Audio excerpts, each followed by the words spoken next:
os processos de integração da América Latina, o chamado ALAD, né? Envolve a América do Sul, a América Central, porque, ao contrário do que se pensa, a América Latina não é um continente, tá? A América Latina é apenas um termo utilizado para identificar os países que foram colonizados por países latinos, como a Portugal, Espanha e França. Portanto, são países que têm como línguas oficiais o português, o espanhol e o francês. Ao todo, existem 20 países latino-americanos: Argentina, Bolívia, Brasil, Chile, Colômbia, Costa Rica, Cuba, Haiti, El Salvador, Equador, Guatemala, Peru, Honduras, México, Uruguai, Nicarágua, Panamá, República Dominicana, Paraguai e Venezuela. Com exceções dos países Suriname, Guiana Francesa, território da França, e Belize, que tiveram a sua colonização germânica, ou seja, a colonização alemã. Os países latino-americanos mais ricos são Brasil, México, Chile e Argentina. Considerados emergentes, a economia desses países corresponde a aproximadamente 75% do PIB dos países da América Latina. No geral, são países dependentes da exportação de commodities agrícolas e minerais. A gente viu anteriormente o que seriam as commodities. Brasil, Argentina, México e Chile se destacam também na produção e exportação de manufaturados, pois possuem uma boa base industrial. Quase a totalidade dos países é capitalista, exceto Cuba, que segue os fundamentos da economia de mercado. As moedas mais fortes da América Latina são real do Brasil, peso do Chile e México. Peso mexicano. Países, maiores cidades. Brasil, São Paulo, Rio de Janeiro, Belo Horizonte. Argentina, Buenos Aires. México, Cidade do México. Colômbia, Bogotá. Venezuela, Caracas. Equador, Quito. Vejam, são 20 países, né, que formaram um processo de integração e visam debater e ver a melhoria no campo de importação e exportações de commodities agrícolas, né? Bem como outros produtos manufaturados, tá? Então, aí está a questão do ALAD e os países que o compõem. Bom, vamos agora ao Mercosul, que é o nosso mercado comum do Sul.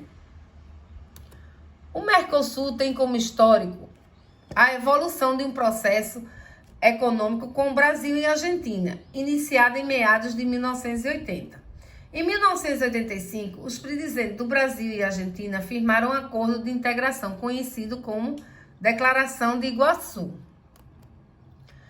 Em 1986, assinou-se a Ata para a Integração Argentino-Brasileira, ocasião em que foi instituído o Programa de Integração de Cooperação Econômica, o PIS, entre os dois países. A ata baseia-se nos princípios que mais tarde nortearam o Tratado de Assunção: flexibilidade, que permitiria ajuste no ritmo e nos objetivos, gradualismo, simetria, para que houvesse harmonização de políticas específicas que interferem na competitividade setorial, e equilíbrio dinâmico, que proporcionaria uma integração setorial uniforme.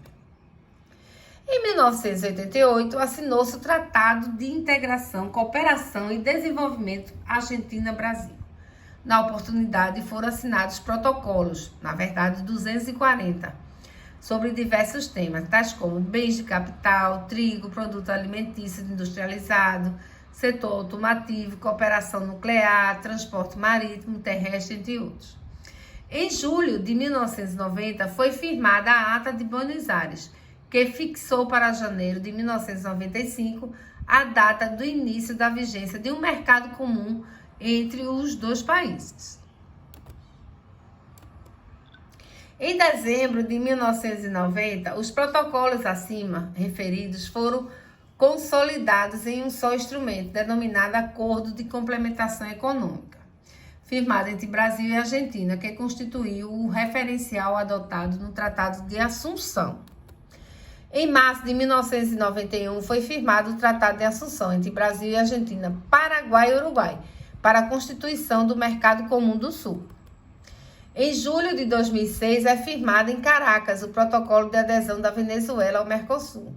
Atualmente, o Mercosul encontra-se estruturado da seguinte forma: países membros: Argentina, Brasil, Paraguai, Uruguai e Venezuela. Países associados: Bolívia, em processo de ativação como país membro, Chile, Colômbia, Equador, Guiana, Suriname e Peru.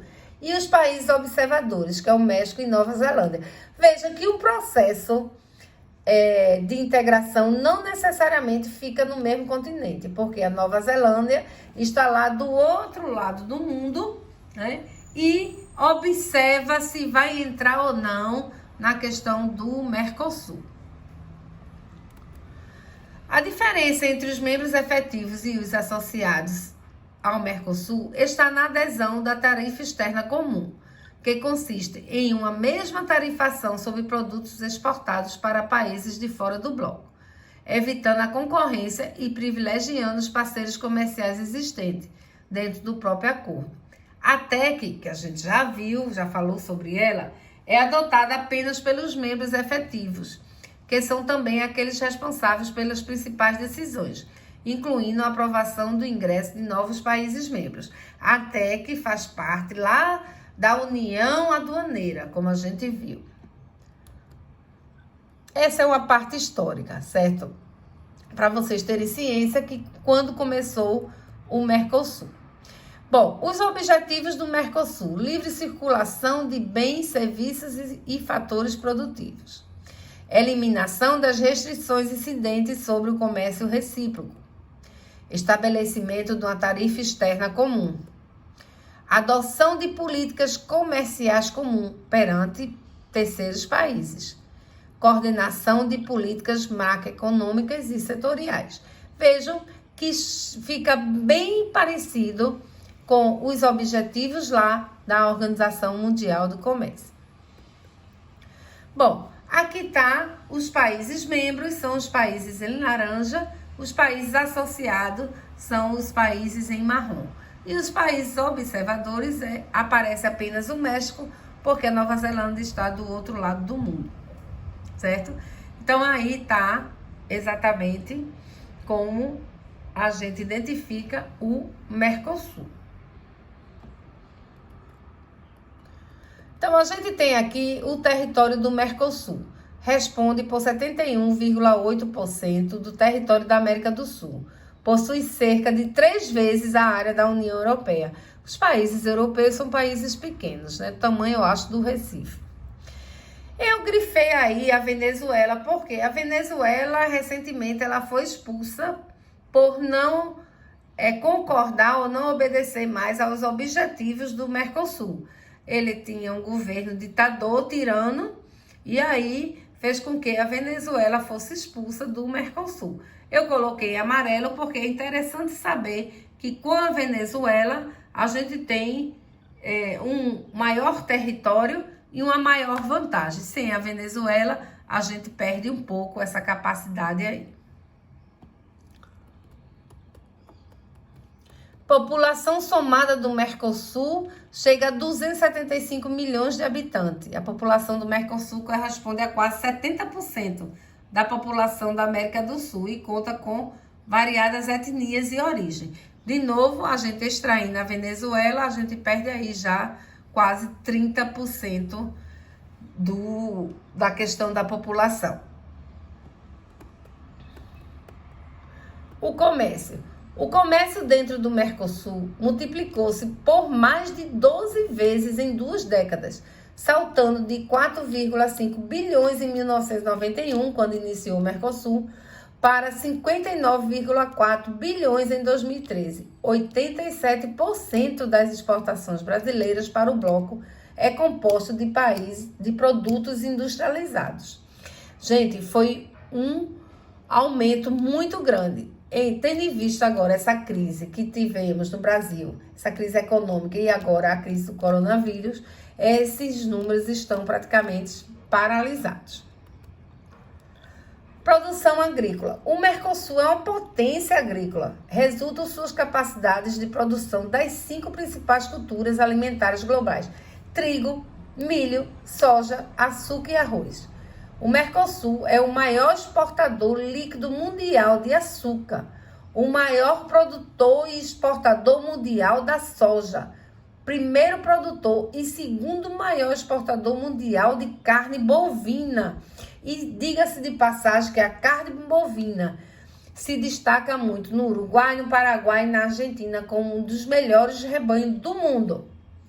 O 4º produtor mundial de vinho e o 9º produtor mundial de arroz, além de ser grande produtor e importador de trigo e milho. Gente, e de soja também, né? Tem aí.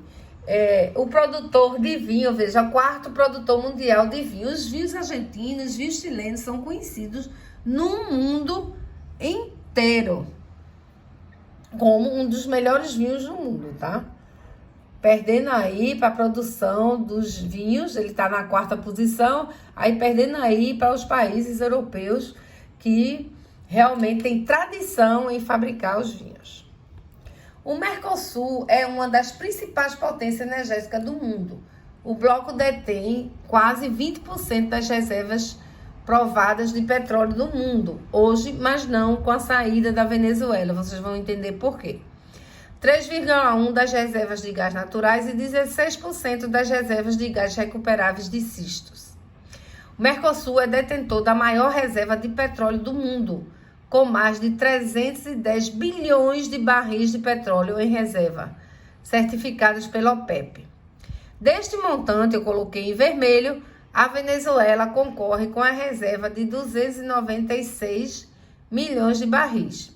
A Venezuela detém 92,7% das reservas de petróleo do Mercosul. Então, com a saída da Venezuela, houve uma queda muito grande nessa questão de energia, de petróleo e de gás natural. A estrutura do Mercosul é bem parecida com a OMC, só que bem menor, né? É composta de um Conselho do Mercado Comum, um Fórum Consultivo Econômico-Social, um Grupo do Mercado Comum e uma Secretaria Administrativa do Mercosul. Isso é para vocês ficarem cientes que realmente o Mercosul funciona como uma empresa qualquer, né? Com todas as estruturas de conselho, de secretaria, de assembleia, assim por diante. Fontes jurídicas do Mercosul. Fontes, gente, é em que se baseou juridicamente a construção do Mercosul. Então, nós temos no Tratado de Assunção seus protocolos e os instrumentos adicionais ou complementares. Os acordos celebrados no âmbito do Tratado de Assunção e seus protocolos. As decisões do Conselho do Mercado Comum. As resoluções do Grupo Mercado Comum. E as diretrizes da Comissão de Comércio do Mercosul. Funcionam como fontes jurídicas no Mercosul, ou seja, embasaram todo o entendimento jurídico para a formação do Mercado Comum do Sul.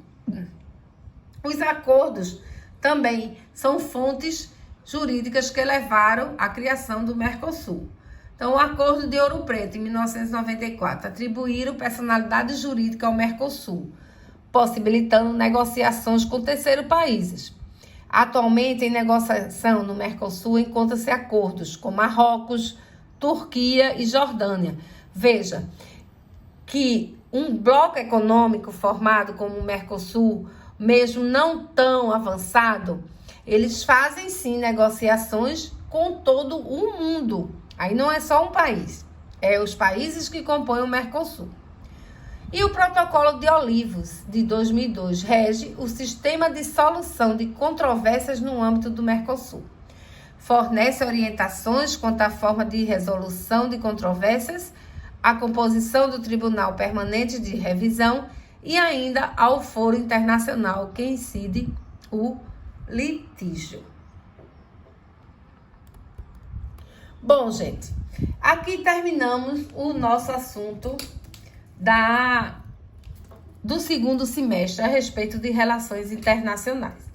certo? Apesar de estarmos passando por essa pandemia, conseguimos, né, terminar contento todo esse assunto. Agora vamos, a partir de agora, depois dessa última aula, apenas revisar até o dia da prova. Bom, eu estou aqui passando um trabalho de pesquisa.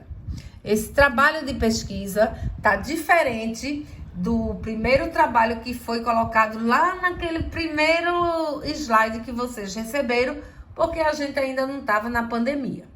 O trabalho será escrito e valerá 1 ponto, se cumprida todas as exigências.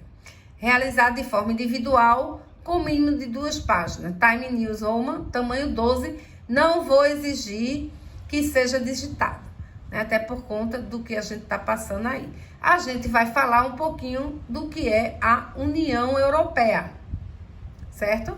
O processo de integração acima descrito deve conter o conceito da União Europeia, o seu histórico, qual a forma de integração, principais acordos, países membros, resultados da integração.